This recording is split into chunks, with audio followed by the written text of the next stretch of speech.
Gobble, gobble, gobble. It's crowdfunding time, my little crowdfunding turkeys. Hello, everybody. Welcome to Crowdfunding Countdown. We're going to take a look at every single board game campaign finishing up in the next week. And it's very exciting. Why? Because there are some games that I already know, so I don't have to read their rule books. That's why it's exciting. I'm trying to get OBS to film in 4K, and I think it might make my computer explode. So hopefully this episode comes out. But what is exciting is we have a couple new patrons to thank. I want to give a huge shout out to Go and to Emperor Chadius. Thank you so much for jumping on board and supporting the channel. Really, Patreon is the best way to do that, barring, I guess, e-transferring me hundreds and hundreds of dollars directly to my bank account. So I guess you could do that too if you wanted. But no, Patreon is a great way to support the channel. That's my segue into this. You notice I'm wearing this. It's a new Room and Board merch shirt. This is not a good way to support the channel, but it is a slightly better way than the previous merch store. There's a new merch store. If you didn't know there is Room and Board merch, don't get it to support me is what I'm trying to say, what I'm building up to. In the previous one, I was able to set it so that I literally made like 10 cents off of shirts because I wanted to get like the premium shirts in case you were getting some, not like the starchy gross shirts. This one, there's no option to turn that starchy gross shirt setting off, and they make me take $3 a shirt, which is the lowest I can do. But they have a bunch of options and maybe a baseball tee. So there's a link down below, there's going to be a continual link. I think these shirts are worse than Into the AM shirts. Let me be clear. But if you like the channel, I have this, and there's a catchphrase shirt, and I don't know, maybe I'm going to get a hat at some point from them and buy it myself. This is just the announcement to let you know that there are different options if you wanted to, if you felt like repping the channel, great. But again, don't do it for me, do it because you think it's fun. They're okay. This is a medium as well. I usually get mediums, and I think it shrunk a little in the dryer, which not super happy with. But with this sort of print on as well, it's worse than Into the AM, so I imagine it will fleck off in the dryer, and we're going to see how many times it takes to start looking like horrible garbage. Okay, if you get it, you should size up, and you should hang it to dry. Anyway, that's it for that. But they sent me this as a little free sample, so, I figured I would talk about this merch store being open. I feel bad for this guy, because I don't think I'm going to be pushing my own merch, because, I don't know, that just feels weird to me. So that's my strong business acumen coming in. I'll push Patreon. I'll push the 50 cents an episode of Crowdfunding Countdown. You can do that. I think that feels reasonable to push. I don't want to keep pushing things on you. And Into the AM shirts are better. What can I say? So only if you wanted a Room and Board thing, or if it says I don't have a catchphrase, you should get this. But otherwise, you should treat yourself to Into the AM shirts. Or realistically. But this is the premium one. They do use Next Level, which I do like. Next Level and Bella Canvas are my two favorite shirts for like print-on shirts. If you're looking for a place that's not Into the AM, I did a lot of research into like shirts way back when, and so Bella Canvas and Next Level are generally really good quality, so always look for those. Anyway, let's get into the week. We've got kind of a bigger week, but I did add a lot of things in here that I just thought were funny, so I don't know how long this is going to take, so let's find out together. We have Briscola Chiamata with a nice Chiamata Chianti. Who said that? I don't want to eat your flesh. Popular Italian trick-taking game with classic hidden rolls. 4 players off against the 5th. What are they off against the 5th? 4 players against the 5th? Yeah, we could work with that. But someone in the ranks might be a traitor. Oh, face off. That's different than a different off that I was thinking of. Somebody might be a traitor. Uh-oh, Briscola. It's an Italian trick-taking game. Don't be confused thinking that it's from Italy. Nope, it's from Japan. That gives me confidence that it'll be fun-ish. Deal 8 cards to each of the 5 players. Players bid for the right to call the trump suit. Somebody bids the lowest card. Then players continue bidding, but raise the number of points they need to win. Okay, it's kind of like bridge bidding. Because in bridge, you bid like 1 club, and then you have to win 7 tricks because it is 1 over the majority, so 7 out of 13 tricks, and then clubs would be trump, and then so if you wanted to bid over that, you'd have to say 2 clubs, or you'd have to say 1 diamond because there's an order of suits, clubs, diamonds, hearts, spades. No need to follow suit. Gross. Highest trump wins. If no trump is played, highest card of the suit led wins. Okay, so you can play trump whenever you want. It's complete anarchy. Card counting doesn't matter. If the bidder's team meets their contract, they win and double the game points. But there's 5 people. How do you have team. Players accumulate game points over multiple rounds. This is also called Briscola Assassina, Briscola Bastarda, or Briscola Pazza. Crazy Briscola. The 5-player version is the best player version. But what is the fifth person? Yeah, it seems kind of fun-ish, but it'll still cost you 23 bucks Canadian and then shipping, which is going to double it. So it's like $46 to get this little card game. I don't think it's worth it, but I was pulled in by Traitor. The Traitors. I've started Traitors UK now. Don't you worry. UK Season 1, not Celebrity. And I think the 3 Traitors are going to be, they're just going to wreck shop. Feels like they're just going to wreck shop. Okay, let's keep on moving. This one looks interesting. It's Conduit Games. The first time it's been, they've made something. Race to Kepler. I like the art in this. Who knows if it's AI or not, but I like it. A deck building space adventure, strategic deck building game where players bid against each other for powerful cards in a highly interactive space race. Okay. 45 bucks, 62 Canadian. That's decent. It's a combo-driven deck-building race with energy management, engine building, and innovative push-your-luck bidding mechanic. Build your crew, command powerful titans, and be the first to colonize humanity's new home in a Euro-style deck builder. Brought to you by veteran competitive card game players and gorgeously illustrated. Yeah, I mean, like, visually this looks incredible. There's something weird about the video that made me go, I don't know about that. But I think come on, give me the rules. There we go. I think the key here is going to be grabbing these titans. There seems to be like a basic market and like a titan market, where presumably there will be ultra powerful cards that you can get. Apparently you're going to bid for these things, which seems cool. I like when Epic Spell Wars, Annihilageddon does this. You're basically trying to buy the really good cards, and then the really good cards go on your deck and it cycles and amps up. Now in Annihilageddon, that just like really keeps the zaniness and keeps it going. It seems like there isn't that many cards in this one, so it'll be more specific. 146 cards, all right. First to travel to 20 systems, so aka get 20 points. Cards can be used to bid for Titan cards, which will give powerful bonuses. Market actions let you use money to acquire your crew, generate energy to activate your city's operation, and jump systems. Okay, so there's two things you're juggling. Money and power. Energy, essentially. Energy will let you do abilities, money will let you buy cards. And then there's the added bidding aspect of the Titan. And everybody's going to have their own unique city, which will give you different small variations on what actions you can do with your energy. As well, iron and gold used to acquire crew cards. Cool. There's discard abilities and ejected abilities. I don't know what the difference between those are, but one's from your hand, one's from a different section, I think. Oh, and once you're in the race, that's cool. So there's standard deck building for the first phase, and then when a certain part hits and you start getting titans, then the cards go directly into your hand. So you can chain things into your hand and play them on that same turn, or you can set yourself up for the next one. I like that as a neat variation that I haven't seen in a bunch of deck builders. I bet eject is just like trash. Oh, okay. So each player adds up the cost when a titan encounter happens. You pick any number of cards from your current hand face down in front of you, and that is your bid. However much those cards cost, that's the bid. You do not redraw up to 5 cards in hand after a Titan encounter, so you have to balance, okay, am I going to burn my turn just to get this Titan card or not? That seems interesting, and also especially because whoever encounters the token, the Titan token, has just had a turn as well, and so they haven't. Oh, okay, no, they do get to draw up to 5 cards. I kind of dislike that, but I see why. Thought it would be more interesting if it's like, okay, I'm playing my cards, but I know I'm going to cross the Titan encounter,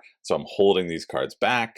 That could be interesting. You are sacrificing your next turn for a chance to get a very powerful card. Now, realistically, it might just be everyone's bidding all of their cards at once. But yeah, I think that's kind of neat. And that's one of the main gimmicks of the game. And then just converting and being efficient. Yeah, trash is eject. And the interaction is only through bidding. This seems neat, though. Definitely seems neat. I don't see anything wrong with it. If that bidding aspect feels interesting to you, there's a potential here. Do you have shipping listed? They do have it in the drop down. Canada be 20 bucks shipping, so it'd be $90 to get this to me. United States is 15 bucks shipping, so it'd be total 60 bucks to get it. Yeah, it's not bad. It's not bad. 90 feels a little bit expensive, but everything is expensive on Kickstarter now, so I'm not going to knock it for that. I think actually decently reasonable based around the current climate. So if you're interested in that, it finishes Thursday, February 26th at 9:01 a.m. Delightful. What a delightful way to start us off. And I'm ready for more delight because we have Ludos. Ludos Europe, the 4th volume in a beautiful collection of hand-picked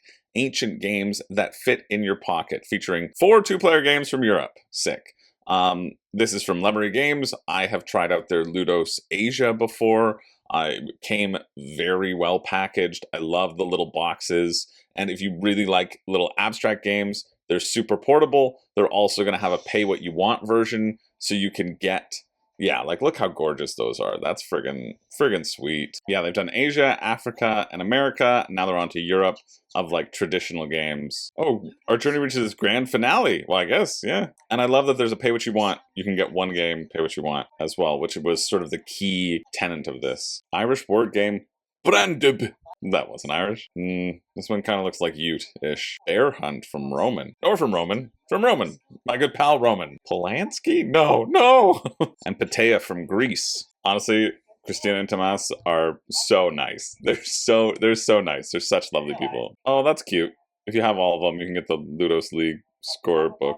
Oh, that's pretty sweet. This looks great. Looks really great. And they're offering these little mini expansions too, these Oracle expansions, which are basically them being like, hey, here's some custom dice to shake up the dice rolling of all the past packs.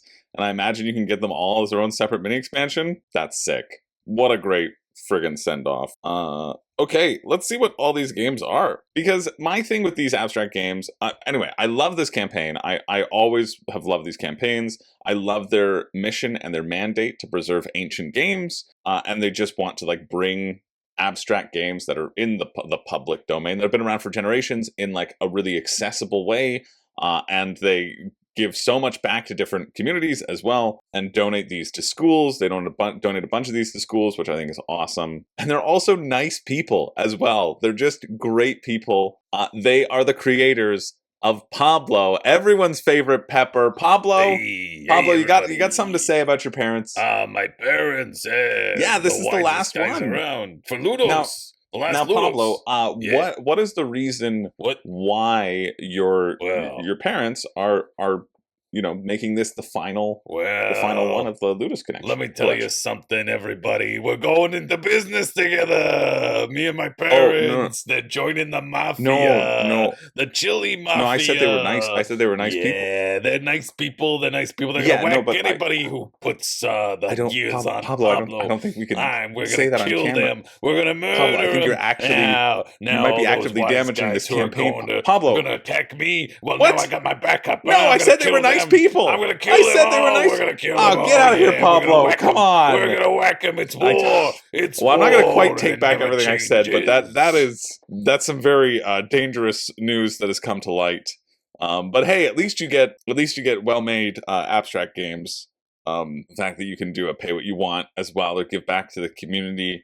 It's always the nice ones, isn't it? They're the Gustavo Frayne of board gaming.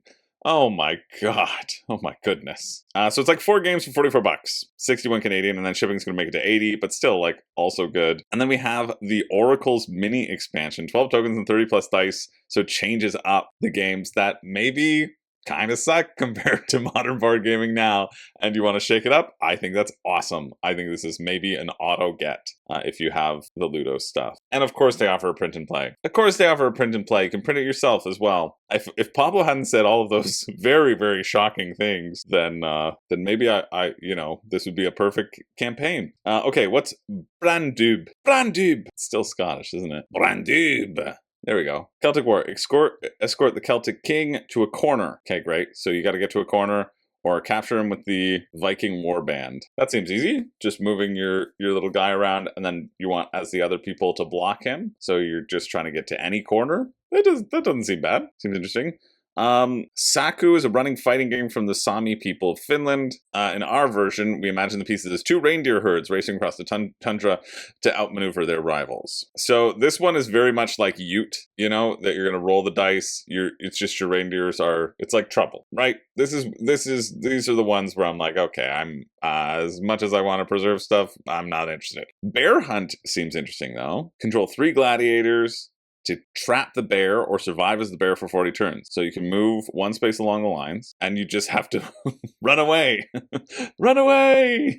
Don't get captured as the bear. Obviously, the bear can't go onto gladiator spaces, and the bear needs to make sure that they're not put into a corner. Nobody puts Bearby in the corner. Petia. You can move vertically or horizontally. You can jump other pieces with your leader. Okay, so everybody has a leader. capture by trapping an enemy soldier, so by completely surrounding them. Win by capturing the enemy leader. You capture an enemy soldier, it's kind of like Hive-esque. Actually, I think that one does seem neat, because you can always move like horizontally and vertically as well. Oh, download the rulebooks. I knew that they were here. I knew that they were here. I just want to look more at that ancient Greece one, because I just want to know how many spaces you could move. Because in some of these you can move like forever, and some it's just one. I hope it's forever, or at least like 3 spaces. Any number of spaces! Yes, because then it's like very dangerous as things shift around and each person has their leader, and their leader's special because they can jump over people, so it'll be very hard to capture. Landing directly on the other side of the piece that they jumped over. That's why you double stack pieces so that you can eventually trap the other leader in. Cool. Yeah, I think this is interesting. I think the reindeer one is the weak one of this, but I think the other ones seem, they sort of appeal to my checkers brain. You know, I really like Bug Chawl. This was way back. They started with Bug Chawl. I really liked Shosu. I forget. Clearly I really liked it. Enhance. Hasumi Shogi. I think that's what it was. Yeah, Hasumi Shogi. Hasumi Shogi was great. The Africa one, I don't remember anyone's popping. Americas, I don't remember as many popping, but that makes sense too because I had the Asia version. Like they sent me the Asia version. I did a preview on the Asia version. But these feel like they're popping for Europe. I remember thinking usually 2 of them are interesting to me personally for my own tastes, and this one 3 are interesting. So that's a pretty good way to finish. Shipping, what's shipping? Estimated shipping to the US, $15.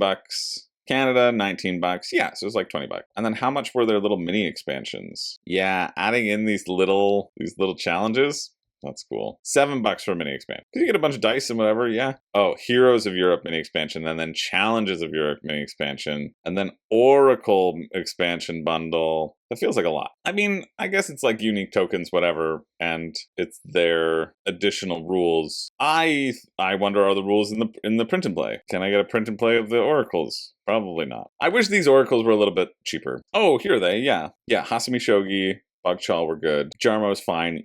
Awful. Yeah, I think I'm the most excited about these from the other packages. I wish this Oracle's expansion was a little bit more interesting, and I wish it was a little bit more clear what you get or where the bundles are. Don't really like that much. I think that could have been better. But still, all in all, I don't know. I really like the company. I really like their mission. I like all the stuff that they're doing behind the scenes, other than the awful things that Pablo has brought to light for us. Yeah, check it out. That finishes on Thursday, February 26th at 3 p.m. We're moving on to Boktor! Boktor was explore. Wait, no. This is, wait, who is this? This isn't my song. What are you doing here? I was speaking about Trapdoor. Sorry, Strong Bat. No, this is Boktor. It's different. Oh, why are you having so many cameos in this one? Especially when you know you have less time this week because you want to spend it with other people. Yeah, that's true. Well, I just couldn't help myself. Here we have Boktor, tell me the news. You blew me off like it's all the blues. I think that's how that song goes. Tired of epic games gathering dust on your shelf? So are we. Boktor takes those games off your shelf and punches them in the face. It's a fast-paced dungeon crawler with quick setup, intuitive rules, and real strategic depth. For 1 to 6 players, cooperative adventure lets you explore modular dungeons, upgrade evolving heroes, and take down terrifying tyrants before the vortex consumes it all. All in 60 minutes. They're like, listen, all those trash, garbage campaign dungeon crawlers you got on your shelf, it's certainly their problem and not yours. It's definitely only their problem that you haven't been playing it. And this is the solution. This is the only solution, in fact. Yes, we have the answer. We're Boktor. Not going to address your overspending and not recognizing that it's actually because you don't have a lot of time. That's why it's 60 minutes. That's why it's 60 minutes, Boktor. And not recognizing your sort of tendencies of that you always do this and you always think that the new shiny is going to be the one to get to the table, and then you get it, and then nothing changes in your own life, and so you actually have just spent money on another thing that promised you the world and isn't isn't going to deliver. I don't know. Maybe it's that. Let's check it out. Oh, it's got dials on the box. Oh, it's got dials? No, I take everything back. Yeah, okay, no. Honestly, I do really like that as a concept. Earth Under Siege does this.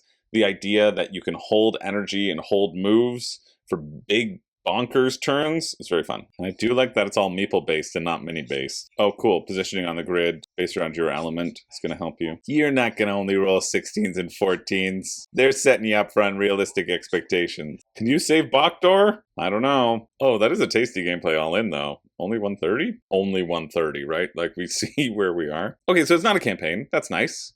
So just single fire. I mean, if this gives me what Massive Darkness gives me, that would be a very good thing. Players take on the role of demigods, each with unique abilities and playstyles. Heroes evolve through the game with experience. So, like, taking that kind of rapid, quick, zombicide, Massive Darkness feel is what it's working with. Reveal new tiles. I like the concept that each tile has an element associated with it, and if you're on the right element, you can do better things. John, nice. I like John. John and I played some games at BreakoCon, and I hope we get to do that again. And at that BreakoCon, we talked about doing a fun, like, snake draft of the top 100 games on Board Game Geek and try to, do a video on our channels, like do 50 and 50 or something like that, and do a collaboration. Anyway, I like John. He showed me a bunch of games. He's a great guy. Go check out Chits and Cardboard. And maybe this year, we'll do it. Although I am going to be away from Toronto for probably 6 months, if not 7 months of the year. So that'll be good for my acting, but not good for getting together with literally anyone. Experience cards are the core of Boktor. Each hero has their own deck built around their unique playstyle. Yeah, sure. 84 experience cards. Cards can be played on your turn, during other players' turns. Yeah, there are no fixed builds. Control the battlefield. Deal damage. Support. Move. Reduce damage. Equip new weapons. So Axios can you can push the monsters into the space. You can have this guy who misses because he sucks. Then Nissa can get you to re-roll, and then he re-rolls with a little buff. That seems fun. That co-op aspect does seem fun. You're chaining things together, you're helping each other, you're just spreading the love over a bunch of different cards to help each other mitigate their rolls. Sure. Oh, the expansion introduces the Guardian Trees. The forest becomes fully 3D. This is Boktor! Well done. Very funny. Oh, I thought it said time-ticking vegetarian. I was like, oh my gosh, they're everywhere. These do look fun. I really like all the wooden components. I think that's really fun. I like that it's not a mini pledge, and that's what can get it down to an affordable cost. €49 is pretty good. 80 bucks Canadian, depends on what shipping is, of course. And even the gameplay all in, grabbing that additional expansion for an additional 50 bucks Canadian, could talk myself into it. I think the base game is going to be enough. It is nice to get a bunch of variability though. So if you're really sold on the game, yeah, I could see the all-in making a lot of sense. Save 50 bucks, just get the core pledge. You don't always need the expansion, right? Like, I want you to, if you're buying this, if you're thinking about getting this, and I know some people in my Discord are very excited about it, how often do you use your expansion? Like, if you have 200 or 300 games and you pull out a game, yeah, you're going to play it a few times, but you're going to play it a few times without the expansions first, and then you're going to add the expansions in. Do you need it? Do you need to get every single expansion every time? I know you don't play with them. Go through and take stock of your Kickstarter purchases and see, even in the games where you're like, yeah, I really, really wanted to like that. Are you playing with those expansions? My guess is no. 8.4 Board Game Geek. It's not even out yet. Get out of here. Our friends rated it 10s, and then some other people rated it lower. So you should get this game. I think this is it, right? This pitch of quickly evolving heroes, that's the thing that's pulling me in. That's the thing that's very fun. Yeah, it's this quickly evolving heroes thing that gets me excited. It's potentially Massive Darkness-esque. So let's see what the rules say. 5-minute rules.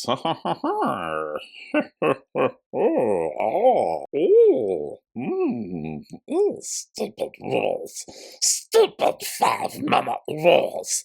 The dungeon crawler should only have 100 rules to give me 10 million pages, 12-page rulebook.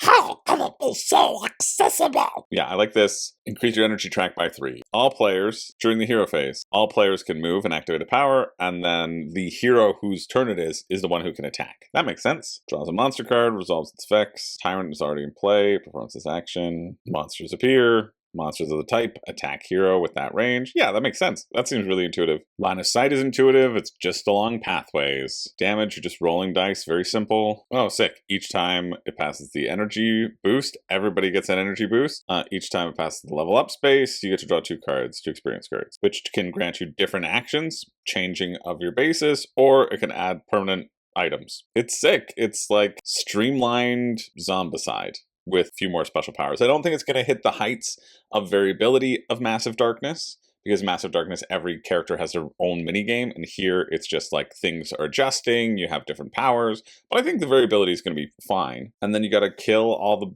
monsters that are spawning and take down the big bad. Yeah, love. This is always fun. It makes your 20s and 1s feel great and horrible. Okay, you can be KO'd. Other people will have to pick you back up. Or if all heroes are KO'd, you die. Or if the Orchard. I think it's going to do what it says it's going to do. To a certain extent. To an 80%. Estimated delivery, end of Q3 2026. And then shipping to the US is €18. Canada, €24. So if I wanted to get the core pledge, for me, 24, kind of double the shipping. So it'd be about $40 shipping. So $120 for this game, $170 for the all-in. I see this being snappy. I see this being fun. I like the slow crawl of the experience cards coming out. The game will live and die based around how cool those things feel. And if the delight of finding those things each time it feels powerful, I think the game will be very good. I think if they're all kind of the same, then I think this game will be played twice and you'll go, yeah, it's fine. So that's a tough one, but worth looking into. You could watch some playthroughs to see the different cards and the power experiences. Yeah, it looks really neat. It does look pretty solid. Fox Troll Games for 1 to 6 players is the first thing that they've done. A really good foray. Man, we've had a really good start to the week. It's only downhill from here. If you're interested, that finishes on the 26th at 5 p.m. Except maybe it's not downhill from here. We have Final Girl, which I wasn't even paying attention to, has raised over $1 million, which naturally it's going to. But I have done 5 reasons you shouldn't back Final Girl in the past, so I think I'm off the hook. I know Labyrinth is going to friggin' break 5 reasons, and I haven't yet played through it, but I do have the copy, so I don't know. Maybe I'll do a preview and anticipatory 5 reasons kind of thing. But yeah, Final Girl. Final Girl is back with Series 4. How much content do you need for Final Girl? Well, how much content do you need for Dice Throne? It's another one of these series that people love and love the content of. I don't know why I'm watching this. I know how to play. If you haven't heard of Final Girl, it is a solo-only game for all of our solo players out there, where you will mix and match a location and an evil villain. Right. They are expensive, aren't they? Because any one of them is $25, so you can get the feature film box, which gives you additional minis and stuff, for $125. Kickstarter price, $200. I'm sure we have some mad, insane people who are doing the all-in for all 4 series. Jeez. Yeah, 400 people are like, you know what? Yeah, I've never played it before, but I'm going to get everything. I should spend $1,000. I'll just get everything. But yeah, basically there's a killer that's around. There will be a number of different abilities that you can do. It's all based in dice checks as well, as you are navigating, saving people around. It used to be called Hostage Negotiator, and then they changed kind of the theme and revamped it. But you're saving people the innocent bystanders in a specific area, and then that can unlock your special abilities. You have to roll for everything. You have to roll to see if you walk correctly. Did you roll correctly? No, you tripped. You tripped and you died.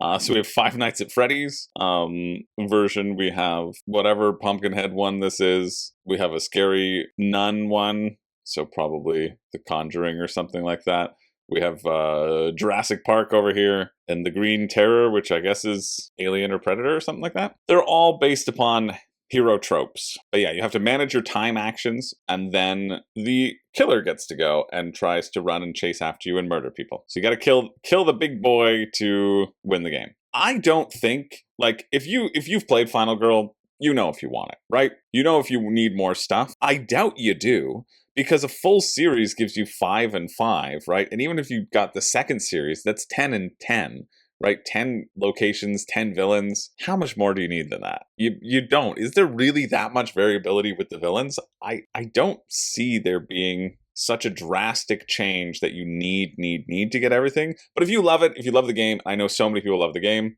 Totally understand. You want more content, you're getting more content. If you have never played Final Girl and you were thinking about it, why are you getting Season 4? That's the question. I don't think you should do it ever. You should get it Season 1 or 2 or 3 or go out and pick up the base box. You know what I mean? Like, you have to buy that base box to play the game. See if you like it. And you can get that at retail. And you get so many different versions at retail. Like, there's no reason to be getting this if you're a new backer, unless you borrowed a friend's and you were like, man, this is the only game I ever want to play. And 397 people said that that's them, which I just find is completely insane. So many of these people are like, oh yeah, I heard it was good. Yeah, I heard it was good. I'm a solo player and I heard it was good. Why? Go out and get a box, girl. Like, come on. So yeah, if you love Final Girl, you already know if you're getting it. But if you don't love Final Girl, you shouldn't get it at the Kickstarter. There's no reason you should. That finishes Thursday, February 26th at 6 p.m. We're going to move on to this one. Again, I'm very excited to check this stuff out. We had a lot of good stuff this week. Maybe we're back in form. Gold Country and Totally Human, a scintillating speculation prospecting game from Reiner Knizia, plus a hilarious social game of probing questions and dubious answers. Great. Let's check them out. All right. So it's another Reiner Knizia where you have a big old grid of stuff and you are placing things in lines to take it over. I mean, I just played, and I'll have a kind of mini review out for Through the Desert. I think Through the Desert is great. Anything that kind of deals with that. And this kind of reminds me of it. You know, Through the Desert, Blue Lagoon, you're putting out your little tents in a row. Oh, but I take it all back because it's not that. It's an 18xx game. Buying shell shares and growing gold mines. Draw and place company tokens to manipulate the share values by placing them on the board. So you're spend your money on powerful action cards. Earn the most money to win. Yeah, I'm going to need some rules on this, but I'm seeing the shape of it. All right, you're going to randomize the setup. There's going to be ways to earn and lose share value from each thing. Are you drawing things out? Like, how do you get... What I want to know is how you get shares. Here's what this rulebook has, but doesn't have, which all rulebooks should have, and so many rulebooks don't. You need a clear sentence about the goal of the game before you go in. I mean, up here it just says, you're getting gold! Invest in the richest mine to collect the most gold. Sure, but like you want to kind of strip away the thematics of it so that it's easier to isolate as you go through. But that's okay. You just want to make the most gold. How do you get gold? We're going to find out. Got it.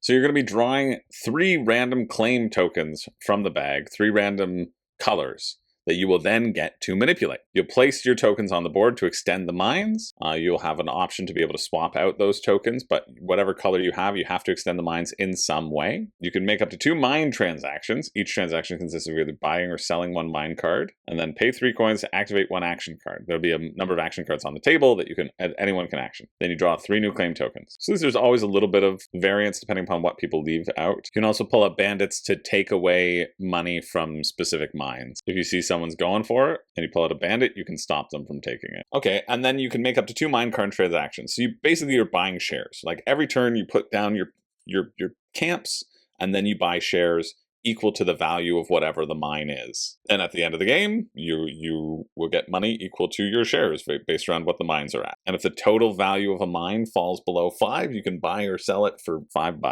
Once all 7 gold vein tiles have been removed from the dense forest spaces, the game ends. Or if the last token's dropped. Yeah, it's going to have a similar feel to Through the Desert. I feel similar, not quite similar to Tigris and Euphrates, but more Through the Desert-esque, more Blue Lagoon-esque. You're just doing this on 4 fronts, and anyone can control and buy into certain mines. So you want to isolate, okay, which mines are going to have access to the most stuff. How easy is it going to be? Buy those up quick. It will be fine. It'll be a solid, fine Reiner Knizia experience. I have no doubt. Not something... How much are you going for? How much do they want for Gold Country? $45? 62? I wouldn't. I think there are so many other games, even this week, that offer you better value, but I think it's going to be fine. I think Reiner Knizia is a great designer, and this is going to be another good one. You know what? Yeah, it's good enough. Nice. You can have secret mine cards. Everybody gets a secret mine to start as well, which is good. That honestly is pretty key. You can get a big old metal pan. And you get a little bit of an expansion in here. Okay. All right, let's look at Totally Human as well. Okay, so it's Faking It. It's the Jackbox game Faking It. Must answer 3 multiple choice questions as human-like as possible, but aliens don't understand human culture and are completely in face restrictions on how they can respond. Okay, that seems pretty easy. And maybe fun. I think for $28 though, just buy Jackbox. I see. You're dealt 3 cards, and these will limit which answers you can take. As long as you have one alien, then you must answer like an alien. And so in this case, I have to answer only 4 or only 1, and I have to justify why I'm doing that. And then it'll be like, hey, there's the adjective and the noun cards. You slop them together, and then you draw a question being like, the weirdest person, or best gift, a noisy parrot, a glassy dog, a customizable hamster, a glowing cat, or a microscopic goldfish. And you're like, well, obviously it's noisy parrot. That is the best gift to give. That means that it's a parrot that can talk. That means that it's a parrot that can speak full sentences or create soundtracks. Obviously, that's the best one. And obviously, I'm an alien because the actual best one is a glowing cat. It's a cat, but it just glows, and so it keeps you up at night. And obviously, that's not the best one because I am the alien, and the real best one is a customizable hamster. What do you want it to be? Doesn't matter. He's customizable. Automatically wins. You can move to an empty rocket for free. If you're moving to a separate rocket, people have to agree to let you in. They're like, I'm not going with you. Be on the single largest alien-free rocket. As an alien, try to be on any rocket with at least 1 human. Cool. There's enough here that it does shake up the format of faking it. $28 makes it $40 Canadian for me, and then plus shipping. Although it is Bitewing, so shipping should be good for Bitewing. $9 for Canada, yeah. Or on the 2-game bundle. It would be $70 if I wanted to get both of these. So that would be like $100 for these 2 games. I think both of these 2 games look fine. I think both of these 2 games look like they would be enjoyable, but there are also many, many enjoyable games out there, and I think I will forget about these existing very quickly. I think if I had them, I would play them, but I also think I don't need them. It's in that weird sort of space, right? But if you're interested, you can check it out. The finish is Thursday, February 26th. Now, here's a great Kickstarter. This is really what you want to do when you're putting out a board game. They're like, listen, we got it. We got this game. You know what this game's about? It's about politics. We love politics here. Oh, everybody loves politics. Warring states, gonna be good. And back it on that, I guess. Do you want to give me $50? Okay, but what's your game? I just told you. Oh, but what's your game? Nah, I just told you. All right. Do you have anything else? Nah, we got this AI generated video though. That's pretty good, right? Looks pretty cool. Do you have a secret Nazi expansion? Because then it would make it a little bit more thematic. All right, we're moving on. We're moving on to Core of Discovery, the 2nd edition, plus Core of Discovery Duo. Core of Discovery, which it really pains me not to say Corpse of Discovery, so I'm just going to do it, even though I know it's wrong. New improvements to the hit deduction game, plus a new standalone 2-player game. I never thought that Corpse of Discovery looked that interesting. However, it did go very, very far in the best of 2025 games deathmatch, which, as I'm saying this now, I realize I never put out this month. So I guess that's going to happen soon. But yeah, I'm really surprised by the first-hand responses of people who are actively playing this game and who are really enjoying this game. I'm going to check out Core of Discovery Duo to see what is kind of changed in there and if that's like maybe an accessible way of getting into it.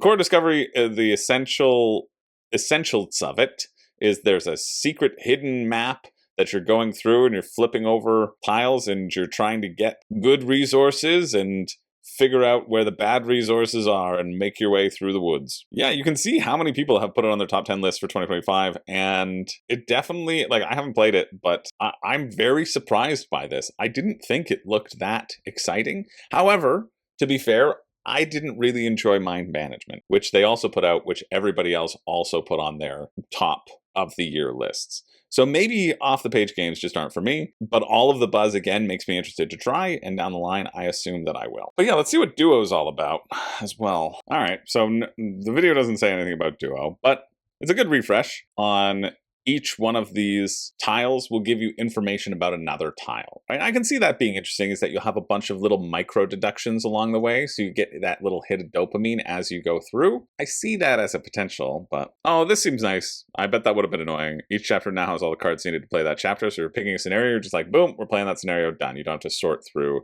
everything else. That's great. Yeah, another great reason why you should always get the 2nd edition of things, because they're making it a lot better. Once again, I think they had a cheaper version the first time around because you could just get the base game. Here, they're just saying, listen, get the Ultimate Edition, we're only doing one, and you can get the Duo so that we can print this on Kickstarter again. So 175 Canadian for this game, 120 for the base game, but you're building in all the expansions from before, and you can probably, if you wanted to, get the base game at your local store, unless it's all sold out.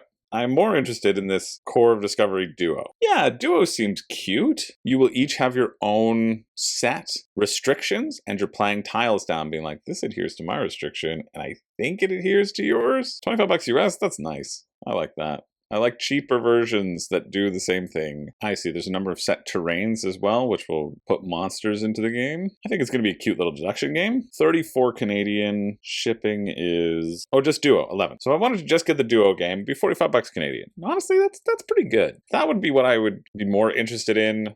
I think jumping in fully fledged into the Ultimate Edition just because people have put it into their top 10 lists is silly, because you don't know if it's going to work for you, right? Like Mind Management was a game that everybody has loved. I played it a couple times. In both times, I kind of felt very underwhelmed by it. I thought it was fine, but it just didn't scratch the itch for me that I like from deduction games. Found it a little bit too busy, and just kind of like I didn't find it elegant, I guess, is what I was hoping for it to be elegant, and I didn't. So Core of Discovery, I don't know, a lot of people like it, but again, remember that doesn't mean that you specifically are going to like it. And I think the better way is to get the base version and try it out for yourself before spending $200 on a deduction game when you could just get Cryptid or you could get Run. Both of those games are awesome deduction games. I would love to, or Search for Planet X, which I haven't played, but I've heard great things about. Wait a minute, you can't get something based upon what people have heard. I don't know. Just look into it, make sure it's really going to suit you. I understand what it's doing. I understand it's going to give you those little mini deduction moments as you go through the game and with some variety of scenarios. Not a huge sell for me. The Duo version, though, I think this is a very reasonable way to jump into Core Discovery. And judging by the quotes on the page, people are saying it's different, but the same. So to scratch that itch at an affordable price, $45 with shipping is actually pretty good. So that would be my excitement of this campaign for sure. That finishes Thursday, February 26th at 10 p.m. All right, I wasn't sure about looking at this one, but it's 89% funded. There's a chance. It's only €20, and there's a lot of drafting that it's going to happen here. So I like drafting. A well-designed 18-page rulebook. I'll be the judge of that. Are you kidding me? You have it right here. You should link to it right there. Yeah, it seems fine enough. A quick little drafting game for a reasonable price. It's very Seven Wonders-esque, but the trick here is that you're going to draft your hand. You're taking all the cards at once, and then you can pay for them. So everything will require a certain payment, and you can discard other cards to pay for that, or you can build up your engine with existing things. They will all have symbols. You can use those symbols to buy other things down. And then you need to win your infamy cards for a bunch of points by hitting these banners. You don't know what infamy cards are going to be dealt or flipped up, but you're going to start with one as well, so at least there's something that you can strive for. I don't think it's bad. It's €20, it's 32 Canadian, and then what's shipping? Shipping is €7. So again, hitting around 43. That being said, if I'm picking between this and something like Core Duo, I would pick Core Duo. But I thought it was worth looking at and worth talking about if you're looking for a cute little pirate drafting game.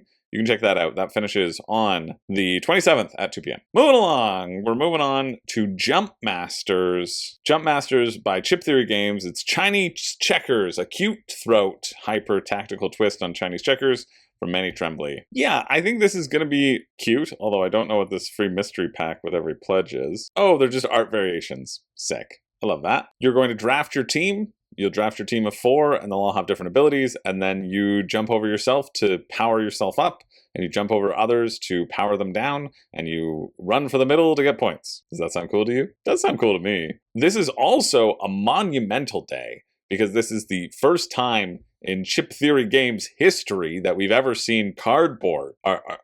Are you pinching yourself? Well, I know you are. You're just watching Ruined Board. I know that's how the majority of you choose to enjoy this content. Just pain. Just you know you don't deserve nice things, and you're constantly pinching yourself as you watch it, and I appreciate it. And you did read the manual, and I appreciate you adhering to the rules. But you can get it for $30. $30, the standard box, a skirmish board that isn't neoprene. Could you believe it? Can you believe it? What's going on? But then we have the deluxe edition, which they only charge you 10 more for.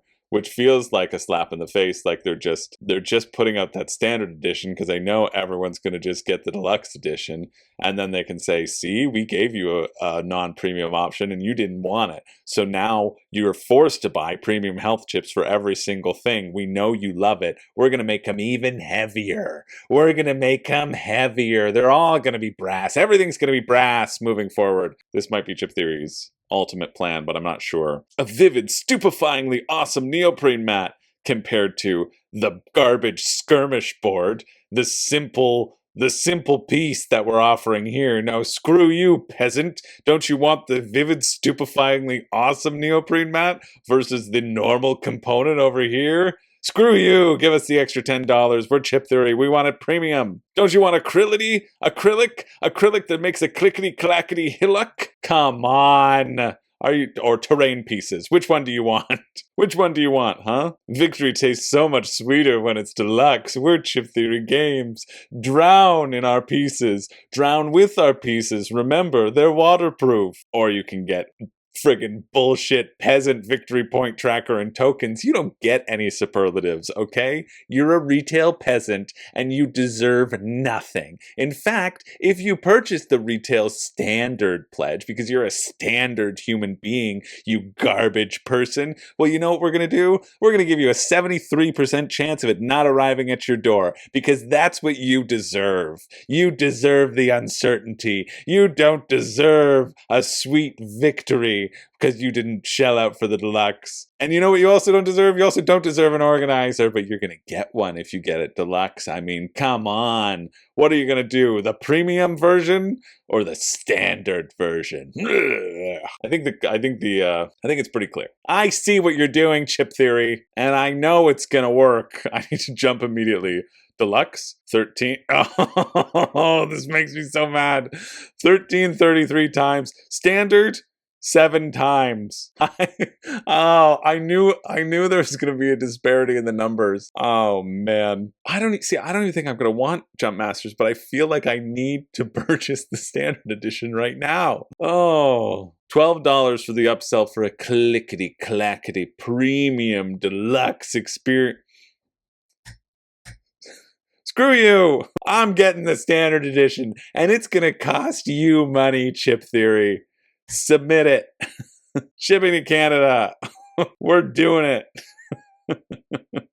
I don't even want it. I haven't even looked at the rule book. But sometimes you gotta put your money where your mouth is. You gotta take a stand for something. I got very distracted because I saw something in my pledge in my cart that as I was filling up the standard pledge that I did not agree to cover, but I think I'm getting a review copy of. So great. That's cool that they can just add it to my email. Anyway, flat rate. Oh yeah. I did forget about shipping too. Okay, I'm going to go through and see Jump Masters, but I think that's pretty much all there is, right? Shipping is $10. It's a skirmishy game. You're going to jump over each other. I know I'm not going to really enjoy this that much. That's the problem. I think it looks okay. I think it looks fine. I mean, Chip Theory does good quality stuff. Ugh. But just looking at this, they're just taunting me. They're just taunting me. And what are you paying the extra $10 for? A couple very small tokens? We know how small these tokens are. They're very small. Look at the Elder Scrolls. They look like they were big, but they're going to be teeny tiny tokens. These are going to be acrylic. Who cares? They're just like walls that you're putting on the battlefield. And then this is going to be a neoprene mat when it could be something else. You don't really need an organizer because what is this organizing? What, there's 2 different sections of it? No, you're going to be better without it because if you want to organize it, you're not going to use this. Just keep it loose in the box, get a Dollar Tree bin. I actually do think, and I'm not just saying this, I think the standard edition is the way to go. I think it is going to be the better choice. I think you can save yourself those $10 and not upsell yourself. And I think it's going to be a better version because you don't need this stuff. And it's not going to, but okay, because I know I'm cheap. I know I always talk about the retail option. However, listen up, you. Quiet, you. Michael, what's he saying? I think you won't miss it. You won't miss it. You can save yourself the $10. I know I'm not getting through to any of you. You're all past hope. This is the easiest upsell you've ever done to yourselves in the world. But think about it. Look at this crappy storage.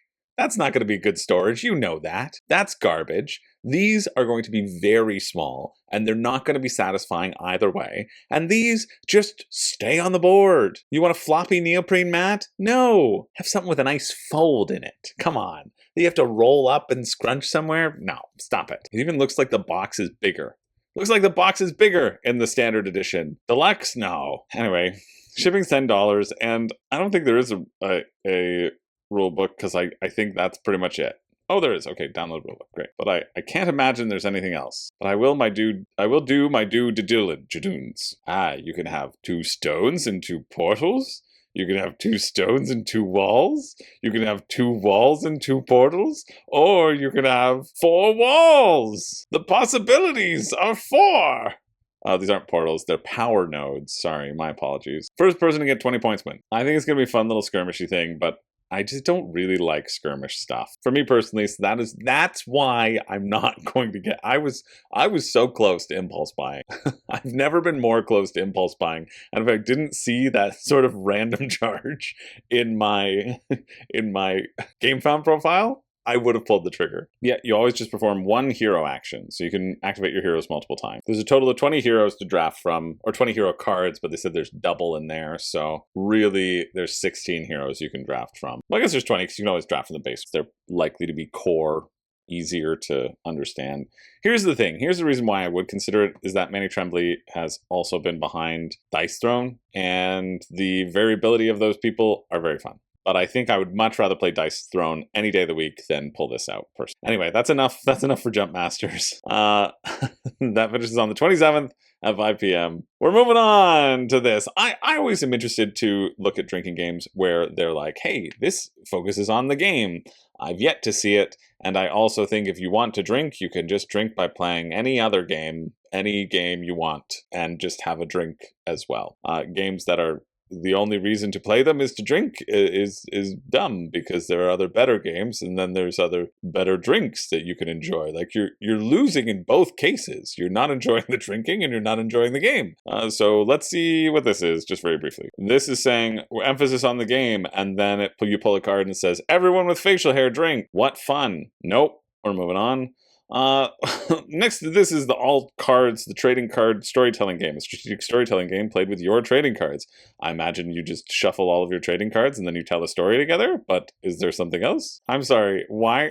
Who is going to have a bunch of Heroes of Storm, Larry Johnson and Fat Bastard and Jigglypuff? Like, very funny, but nobody has this many trading cards to make this game work. It's a storytelling game where players compete to tell a story, but compete over who the main character gets the happy ending. I mean, the video was just like, oh, I've won the game. No, you haven't. I'm playing this card, and that's why I've won the game. No, I'm going to play this card, and that's why I win the game. I also don't think people are going to have that many cards to make a chaotic thing like they're showing, but I guess they're just trying to showcase it, saying Jigglypuff and Pikachu are going on a little story adventure, and if you wanted to have something with some rules of who can win, I mean, you set certain rules that you can do with all of your cards, but it doesn't seem like something that I would enjoy. We're going to move on to Astra Imperium, the solo game of the month. Lead your empire to victory with industry, conquest, and glorious monuments, all in less than 10 minutes. Okay, this game used to be called Rome Alone, and now it's been rebranded just because solo game of the month already had a Rome game. That makes sense. It's a smart decision, and you can lead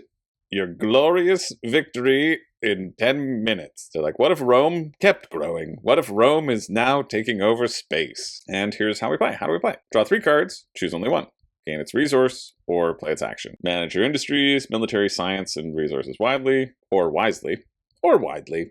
You're going to expand your reach widely across the galaxy, so they could change the copy. That's a freebie for them. You're welcome. Use actions to build buildings, conquer regions, call for tribute, and construct monuments. Sick. On your little actions here, be ready for the end of round invasion. Devote military resources or lose control of regions. Assemble powerful resource engines and point-scoring combos. Sure, download the rulebook. Yeah, let's go. Roam alone! Oh, sick. And all the actions are kind of standardized. Expanding will become more expensive as you go through. You can gain resources based around all the regions you occupy. You can build buildings. That's what this one oversized card is. And then you can get points. Looks like it's victory points. Oh no, sorry. These are the... Got it. So you can get specific buildings, and then you can work on the monuments. End of the round triggers if the deck is empty at the start of your turn. You face a barbarian invasion, boom, boom, boom, try to withstand them, then you go again. Yeah, that feels very, very easy, intuitive, simple, quick decisions, resource management, getting as many locations as possible, and then defending them, spending time to build up buildings of your own. Sure, they're going to be modular leaders, modular monuments, different invaders. Sick. That is exactly what I would want to shake up the game based around that initial rulebook read-through of what has already come before. I could see it getting stale, and so it's great to see them sort of isolating where I also see it could be stale and being like, listen, this is where it could be stale, and now we're going to change it up and add in a bunch of development stuff. So I think that's cool. You can also put in Hunted. Their Hunted system is one of their most popular. They kind of started it with Hunted Kobayashi's Tower. I think that was the first solo game of the month way back when. The Hunted system has never really interested me. This seems a little bit more interesting to me in terms of the system. Hunted is a bit more of the push your luck element as you scour through the deck trying to find things that you need. This feels... I like resource management. So this feels a little bit more interesting to me. Doesn't feel as interesting to me as some of the other ones, like the last month's solo game of the month seemed really cool with the small time heroes. So that's the one that I would kind of be searching out. But again, I really like their pricing. I like their shipping a lot. Shipping prices are now the same worldwide. You know why that is? Because they were like, we're never going to charge tariffs, and now they do, and they're just bundling it into the shipping. Oh, there may be a 10% fee applied to U.S. orders depending upon how the tariff situation plays out over the next few months. Yeah, it's really bad when you're like, we don't need to worry about tariffs because we're doing the things, and then you just charge tariffs anyway. And I remember this. I actively remember this. Sorry, Gabe. Shouldn't have said it, but I do love that you can get a print and play as well for $5. I think it's great. I think the solo game of the month is generally really good value, and I know lots of people in my Discord are solo players, and they have gotten a bunch of games from solo game of the month, and they've enjoyed them to varying degrees. So if you like resource management, if you want one that's not too much, like this seems like very minimal rules overhead, and feels like it could be quick to get to the table as well, you can check it out. That finishes on the 28th at 12 a.m. Also on GameFound, this is funded, so I mean it only had a €1,000 goal, but we have Jano, a possum adventure. Jano or Jano, maybe Jano, is a heartwarming nature-themed board game where players join a curious Hungarian Vizsla on an enchanting journey through farms, forests, and lakesides. By collecting resources, forming friendships with animals, gathering flowers, and completing secret missions, players earn victory points and create their own unique adventure. Players who embrace nature and friendship most skillfully becomes the happiest explorer of them all. And this is just a game where they're like, listen, I have a cute dog and I want everyone to see him. So we're making a board game. What's it about? Doesn't matter. What's in the box? We don't care. We got our cute little puppy there. Let's see if there's a game here. I highly doubt, just based around the people, the backer count. I imagine it's going to be pretty basic, but we'll see. 5 to 7 in-game years. Oh, don't tell me this. Don't tell me Jano only can go on adventures for 5 years. It's going to make me sad. Great. There's no information on how to play. Well, there is how to play. This is the how to play. You can have encounters. This is why. Because they're not really caring about how to play. I guess there was a review from a dog lover board game channel, becoming a dog owner. I mean, he's very cute. It's not a path thing. You can just maybe go visit one square in each season, and then you're either drawing a card or you're taking resource tokens, and the cards will give you resources. Maybe we got just a bunch of shots of this and not really telling us how to play. It says there's a rule book. Well, Jano Link, I'm trying to find anything about your game, and nothing is happening. So yeah, pretty much just like, hey, there's a dog on the cover. Have you never played a board game before? Great, get this one. That's their market. We're moving on. Something else on GameFound, which kind of looks a little neat. It's not funded, but I thought it looks beautiful. Like the art here is just gorgeous. This is Astromythos, the illustrated new mythology of the stars. Explore a universe where white dwarves, red giants, pulsars, and black hole kings dwell as characters in a fully original mythology and 5e compatible adventure. The books in this award-winning series blend rich world building and philosophical themes with the visual scope of an art book. Fulfillment warehouses are also located in the US and the UK, so you can get that fulfilled in the US. But yeah, I just think this looks really cool. It's like RPG-esque. It's a story about how stars were created and how they fight to save their kind from destructive forces looking to devour all the light in the cosmos. My favorite thing about some of these campaigns, I don't know why, like, I don't know why anybody thinks getting a cameo and have somebody stumble their way through pretending to be excited about your thing is a good marketing tool. Can somebody tell me that? I don't know. It is a great video. I mean, it's a great video. Sean Astin proudly owns a copy of Astra. No, he doesn't. He's reading the description and he's saying, congratulations on putting this book out. It looks good. Looks cool, man. Yeah, that looks cool. It's a cameo. It's filmed vertically. It's a cameo. Why this isn't a good marketing tool? It makes me less interested in your game, in fact. I think the art looks amazing. And you should get people who are, I don't know, organically about that, or just send it out to people and see if they'll share their organic excitement thoughts. But when it's like very clearly a cameo and he doesn't know anything about it, he spends half of it being like, I don't know how to say this. I don't even know this guy. Not that great. But I thought it looked cool, so I'll leave it in the links because it's on GameFound right now, and I think the art looks spectacular. So there's that. Okay, we're moving on. We're going to keep on moving to Orman, a roll and plant print and play game. So you roll something, and then you have to go outside and touch grass, you friggin' animal. Okay, this is just a little cute game where you're rolling dice, you're choosing the tree type and the polyomino shape that you are creating with your tree type, and you get to choose how many of each type. You roll 2 dice, you assign like, okay, that's the tree type, I get to draw doubles of the tree type or not, and then you draw those as trees, and you want to have the largest group touching the largest amount of lakes. So basically you just want one type of tree. That's all you want. You want one type of tree touching a whole bunch of lakes, and that's going to give you the majority of points because all the other point scores barely matter. As we can see with this quick scratch of it. I guess you want 2 types. You want 2 different types touching lakes on all sides. Because you multiply the number of trees times the number of lakes that they touch. Yeah, it's cute. Cute enough. It's a £4, $8 Canadian print and play. I think there are other games that probably do this. I think you also don't need to print the sheet out. You can just do this yourself. It doesn't feel like it would be one that I would want to play more than once ever in my life. But if you do, check it out. It finishes Saturday, February 28th at 3 p.m. I just clicked on this because it should be self-explanatory. This is an RPG, a solo RPG, where you're a wizard stuck in a can of beans. You have to claim your wizard dignity. You have to solve a maze on every single thing. So I don't think it's actually a solo RPG. I think it's a solo micro RPG, but you're just doing mazes. It's not really an RPG at all. I take it back. I'm very sad that there's nothing about the beans. There's just a bunch of mazes, and that's all you get to do. But it had a catchy title, so we're moving on. You also know that why did I click on this one? That's weird. I don't think I even added this one to my list. That's right, because me, the Whisperer, I added it to the list. I wanted to whisper about war. Whisperer? I always thought you were such like a peaceful person, Whisperer. No, it's me, the Whisperer. The Whisperer. Your voice isn't as raspy as it usually is. I know, because I haven't drank enough water today, and that's why I want war. Okay, we're moving on.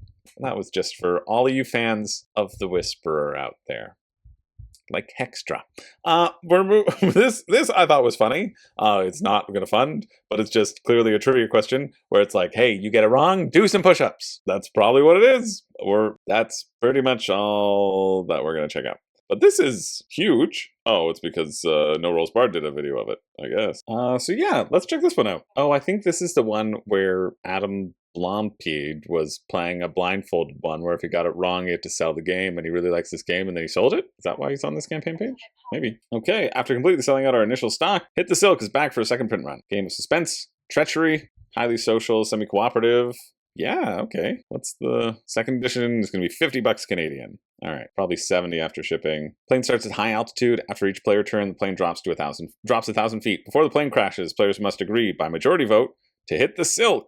In the fallout, after the pilot has jumped out of the plane, everyone grabs 6 cards. From these, they must choose to keep 4 and openly discard the other 2. you'll find assets and action cards, like these. Parachutes. You definitely need a parachute to survive, or you can just get lots and lots of money. That's funny. Knives to defend yourselves. Spy, steal, threaten other players. If it doesn't work, poison them, or handcuff them to you to intertwine your fates. On your turn, you can draw new cards, take actions, negotiate trades. I can see like the party nature of this. I don't see currently what is more than just to take that fest of like peeking at other people's cards. With a majority vote, or at 1,000 feet, where there's a mandatory bailout, everyone with the parachute jumps out of the plane. You have to survive the jump. Let's hope you have enough cash. You can also land the plane to end the game. Okay, that's fun. Second edition rulebook. Let's check this buddy out. Hit the silk! You have to get the majority of the money, I guess. Okay, secure enough cash between the jumpers to satisfy the casino debt. So as long as you and I both have a parachute, and we have $40,000 apiece, well then we can jump. We can jump for $8,000 and leave Buddy behind. Okay, that's fun. I like that. Cool. You can always trade with players and be like, listen, I'm going to pass you this card. And it is money. It's a parachute. So you got to give me $40,000. Then you pass cards face down and you passed each other just guns. And then you pull the guns and you shoot each other. Okay. All right.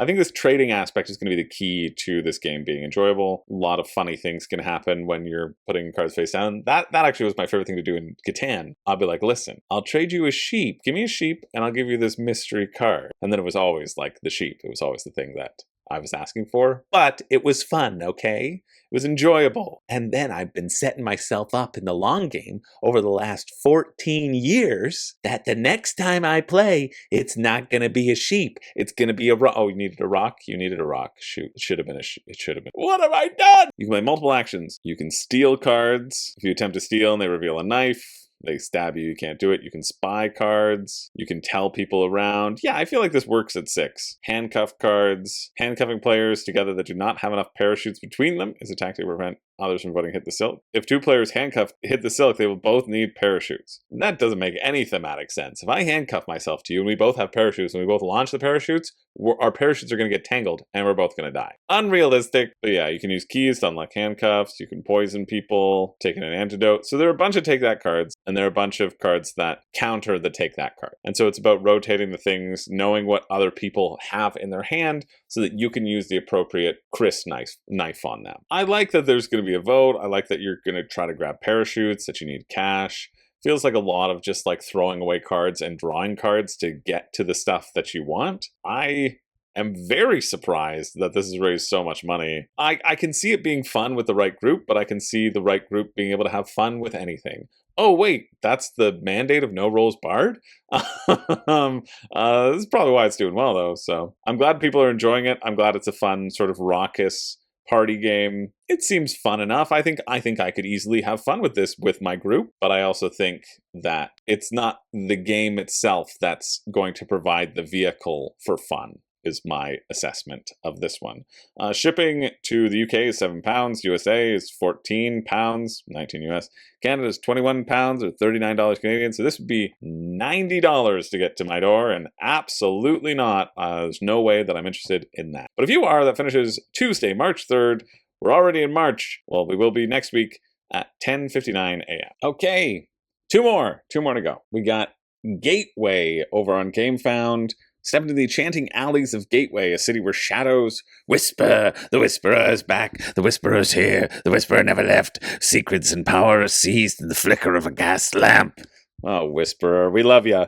It's times like these where I'm doing this, and I don't have a lot of time before tomorrow begins, and this episode has to air, that I kick myself for Chris of the past, thinking it would be fun to add in cameos. But here we go. In the Sterling deck builder for 2 to 4 players, you'll recruit a motley crew of infamous characters to rely on the power of rune stones to conquer the city's guarded districts. Immerse yourself in a world where Victorian elegance meets fantastical whimsy, and every decision could tip the balance of power. Will you dominate the dark alleys and opulent parlors, weaving your influence through cunning schemes, or will your rivals outwit you in this game of straggedy and rising infamy? Dare to play in the city of Gateway. Okay, it seems kind of cool. Deck building, worker placement, resource management, and an ever-changing game setup. I like this concept of like getting rune stones that looks like they're on somewhat of a timer. I think that's neat. You're going to recruit characters, you can bribe city guards, just different ways of using your power. You raise enough infamy are your victory points. €50, yeah, that's nice. Okay, great. Here are the actions. Play characters to start actions, increase the resource value. You want to get the most infinity points. Use gold to recruit new characters into your deck, or send agents to bribe the city guards. So gold, yeah, again, you're just buying them off in a certain way, and then you're getting power to defeat city guards. So if you don't want to use the gold to buy off the guards, you can use power to defeat the guards, but using gold to buy off the guard gives you kind of a permanent effect. Defeating monsters as well needs power, raises your influence in the districts, but also increases the danger level throughout the city. Shatter runestones, are you using power to unleash their effects once, or spend Archaea, not Arcana, to craft runestones and use them permanently. Sick. Use runestones cool down at the end of your turns before they become active again. So it looks like you flip them over before you can use them. I really like this. It's just another way. It's like kind of dual deck building, but you know, cooldown systems is deck building is a cooldown system in itself, right? If you think of it that way. And so you're going to just have different powers that'll pop up. But I love cooldowns. That's great. Gain control in alleys. So there's a little bit of an area control here by spending money. And then you'll get the benefit of it. Oh, sick. I like that too. Trade any unused characters for resource tokens to increase future actions. Great. So if you can't use anything on your turn, then you can build up as well. Yeah. All of this seems really fun. Use agents to perform one-time tricks, and then win the game. Oh, no. Where's your rule book? I mean, I love, oh no, come on. Okay, shipping, shipping to Canada is €30, €20 to the US. 15 to Europe, to some parts in Europe though, and 12 to Germany. That's way better. No way do I want the €30 version, which is $50 extra, 130 for this. But where's your rule book, boys? I'm looking at team. I'm looking at Tentacula. I'm not looking at rulebook. Oh my dog. What is Gateway? Who knows? Overview. How to play. I doubt it's in the how to play. Now, to be fair, I really like what they're putting forward. I can see the etchings of what's happening here. But there are a few questions that I would want to know. I want to look a little bit more under the hood. I think in this day and age, to not have a friggin' rulebook on the page or draft rules is just insane. I hear the things that I really like, the potential buying off the guards, but I want to know the impact of those guards versus what they give you, the potential one-time abilities and the permanent abilities that you can do. I want to see what the variable setups are going to look like, because then I can analyze the variability of it and how much people will get or how much it'll be the same as they're doing different scenarios. I really like this, just chucking a card away for a resource. You don't get to use its complete benefits, but you get to save it for later and potentially chain things down the line. That opens up a lot for deck builders, because deck builders, you're normally staying with specific things are just in your hand. So I really like that. But I'm just so friggin' bummed that there's no rulebook here. And I think in this day and age, that's unacceptable. It really is unacceptable. You have a draft rules, you have a working document, you have something for people who, like, you have the thing that you sent out to people to learn the game. Why is that not accessible to everyone? I don't know, and it makes me mad. And if that had been there, this very well could have been a pick of the week, because I think there's potential here, but until I was able to look under the hood, no, unfortunately not. But if you're interested in that finishes next Tuesday. What a bummer, at 3 p.m. And then let's look at this. Rurik, the second edition. Claim your father's throne. Build, tax, and fight through unique auction programming. Which, yeah, I've heard great things about Rurik. I know Alex from Board Game Co. loves it a ton. People in my Discord were playing the test and were talking about it a little bit. Yeah, I would have liked a video that actually told me things about it, but luckily I have my own creepy crawlers who have done their due diligence. The huge crux of this game deals with this little board up top, which I'm sure they're going to cover. I like that they're just changing to Rurik instead of Rurik, Dawn of Kiev. It's just Rurik. Rurik. Yeah, just like that. Yeah, Fantasia Games also have done really good things with Endless Winter. They're doing the follower gift thing, and then they're like, oh, you follow, but now you can get another discount. It just feels like layers and layers of FOMO discounts, which I don't really like. 10% off Rurik Deluxe, even though they're saying it's 80 and the MSRP is 104, and 10% of that would be then 90. So not really sure how their math is working out there. Okay. They're really just heaping on the, oh, this is a deal. It's, girl. Yes, on collectible products, you need to collect them because you're an archivist. You don't. People care about getting their games first. I mean, I've never understood the game, getting your games first sort of thing. I get it, but it's usually like a week or like a month, and so you can sit there for a week, like not unboxing your game because you have too many games going, I have this before anyone else. It's just stupid. You know what I have before anybody else? A ton of games. It's dumb. It doesn't matter. You're gonna get to it eventually. You're still alive. You're fine. I'm not loving this campaign in terms of how much they're just beating you over the head with it. That makes me kind of push back. 2019 it really came out. And I still haven't played it. Oh, it's because everybody, all the backers got their copies first. That's why. They had extra time. Okay, choose your leader. Swear your oaths in the name of the house you represent. Meaningless. Thanks for that. Bid for influence of the council. Yeah. So essentially, this is going to be the crux of the game. There's going to be these bidding towers, these bidding columns, that the highest bid is going to get the best action of that thing. And you all have different strength discs. But you can add coins to your bids to sort of beat out other people to get the best action. But then they also activate in terms of from like 1 to 5. And so if you put a 3 with a couple coins on it, you're going to get to play before the 4, even though the 4 is taking a worse action than you. So you can double spank people. I think that's what it's called. Play the rich of the region, blah, blah, blah. This is all bullshit. Where's your rulebook? Thank you. At least you have a rulebook. Played over 3 rounds. Player earns victory points immediately when completing deeds, as indicated on the cards. Additional victory points are scored at the end of the game based upon the chronicle track. Agenda cards and other endgame conditions described later in the rulebook. Okay. See, you don't need anything. You can just write, this document's a work in progress. Yeah, we get it. It just gives a good touchstone upon things. Things could change, for sure. 3 rounds or 4 phases: the pledge phase, the council phase, the action phase, the chronicle phase. Chronicle's points. Pledge is just like drafting additional deeds, which can give you points. The command phase is that bidding phase that I was talking about. And then finally with the action phase, which are the things that you can do. Muster, fairly simple. For every helmet that you have, summon a person. Yep. Move from one spot to another. Attack. You can attack in a region with miniature present once per sword icon. Each time you can attack, you capture a rebel. So you remove a rebel in your chosen region, or battle an opponent. Sure, battling seems fun. There's a little bit of randomness with those strategy cards, which you can draw 2, pick one if you have more strength. If you have less strength, they draw 2 and pick one for you. Top of the strategy card shows the number of casualties suffered by each side. You're also encouraged to move to battle people because there's a battle track that you can get stuff with for multiple battles. All right, I like that you can still tax and build even if you don't own a spot. It's just going to cost you 2 actions instead of 1. You can also do these schemes, which are essentially free actions, and those will help you complete deeds, swear oaths, play strategy cards. Okay, swearing oaths are the most flexible based upon the type of buildings that you have. You can also remove people without attacking them, which is important. And they'll also help you go on the governing track, which will be worth points at the end. Oh, cool. And wield influence are your own personal actions that are on your board. I think it looks solid. I don't think it looks good. I like area control games. I think this is an area control game, so I would probably like it. I mean, that's sort of said in jest, right?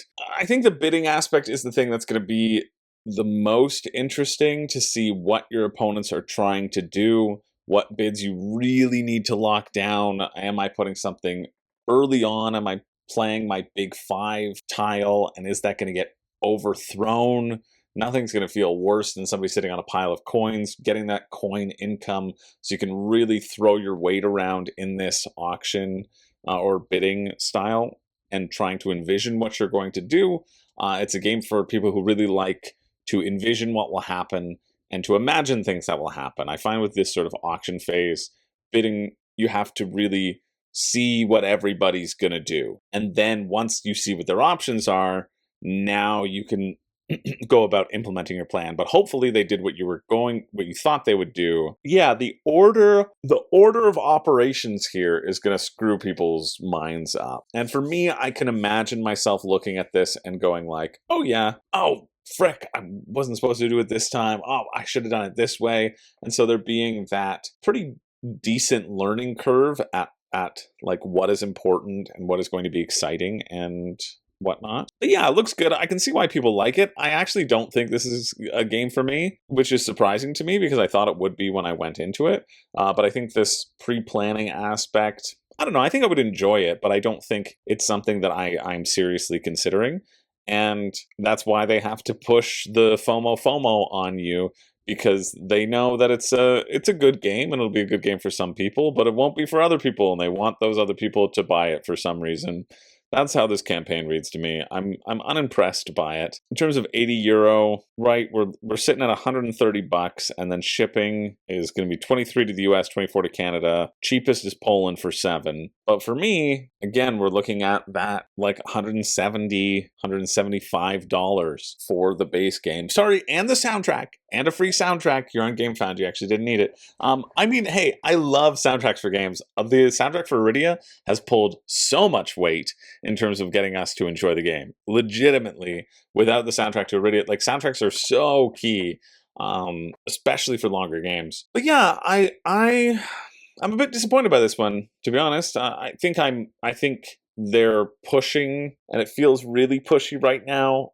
And they just have made up facts and figures when it's right there, and we're board gamers and we know how to do math. Like, tell me how I'm wrong here. If the MSRP is a 104 and it's 80, why is that 10% off? And then they say light and brush certificate, 71+1 miniatures as the follower's gift. But is that an add-on? Oh, I see. Light brush is their painting. That's what it is. But yeah, a little bit disappointed. I was expecting a little bit more of a wow factor for this. I liked it. I like that as a concept. I think it's going to be a fun area control game, but there are a lot of really good area control games out there, and I don't see me being excited to grab this over so many other area controls that I would want to get to the table. It's a crowded space, and the auction, I don't know, I'd still try it. I'd still play it and probably have fun, but yeah. I certainly am not considering purchasing it. But if you are, well, that finishes on the 3rd at 3 p.m. And that's it. That is it for the week. Now every week I do a pick for me and a pick for you. The pick for me being the thing that I think you know I would like the best. Not you. You're not me. Wait, are you me? Are you me? No, I'm me. The thing that I think would be the best, that I would enjoy the most mechanically, if they're all spread out on the table, all mixed up in a bucket.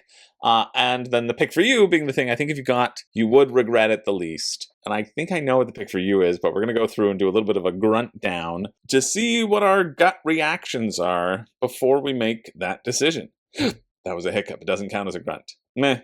Yeah. Nah. No. Nope. Sean Astin likes it. Meh. And so this is a tough one. This is a really tough one, but I think the pick for me, I'm going to give it to Race for Kepler. I think it's going to be a standard deck builder, but the flow of it feels fun, and I do like the potential of the Titans. I would have given it to Gateway. If Gateway had a rule book, I think Gateway would have looked better, probably, but I don't know, and I can't guarantee it. So, screw you, Gateway.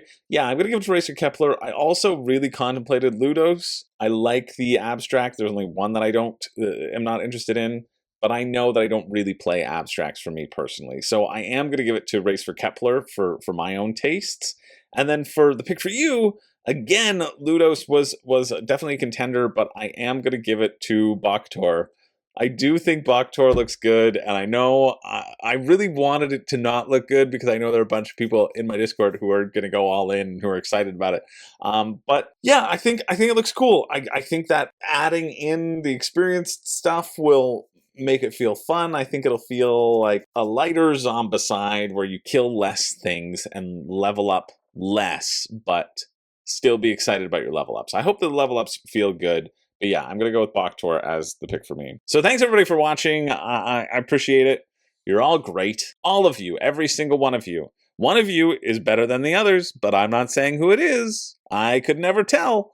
But yeah, I really appreciate you all. And I have to go so I can edit this and put it out. But as always, thank you for being here. Let me know what you're excited about. I think it was a pretty good week. Definitely after the huge trash garbage that we've been experiencing. It's been a very, very exciting return to form. And I know it's only going to get better with some of the stuff that's going to be launching tomorrow, really, and down the line. So yeah, it's exciting to see the games that are coming out. Exciting to look at them. Nothing that really gets me actively excited in this batch, but a couple nice crops that we're starting to see emerge. That's it.